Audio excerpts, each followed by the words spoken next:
আমরা পাগড়ি প্রদান অনুষ্ঠানটি প্রত্যক্ষ করছি।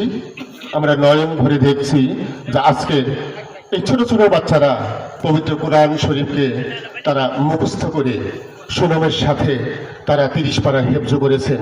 এটা অত্যন্ত গর্বের একটা বিষয়, পাশাপাশি সোনাপাড়া গ্রামের অত্যন্ত একটা সুনামের বিষয় বা গর্বের বিষয়। তো আমাদের ছেলে সন্তানরা এভাবেই পড়বে। দ্বিতীয় পাগড়ি পড়ছে জনাব হাফিজ মোহাম্মদ আসি,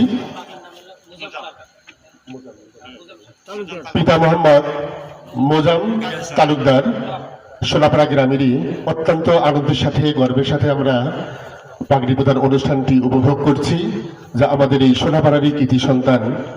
সে আজকে পবিত্র কোরআন শরীফকে হেফজ করে আজকে সবার সামনে আজকের সুন্দর একটা পরিবেশে তারা পাগড়ি গ্রহণ করছে। তো সম্মানিত উপস্থিতি, তৃতীয় নম্বরে